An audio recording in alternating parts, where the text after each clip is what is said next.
masasaksihan niyang pagdadrama mo? Ha? Ha? Tatay ko si Sir Albert? Ha? Hindi ako makapaniwala.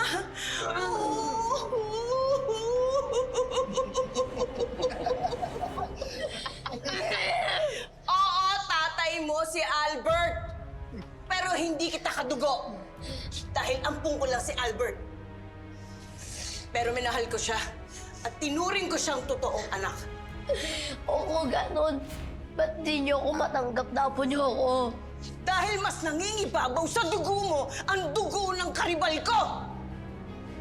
Hindi ko maintindihan ko. Ano po ba kasalanan na ginawa ng lolo ko sa inyo?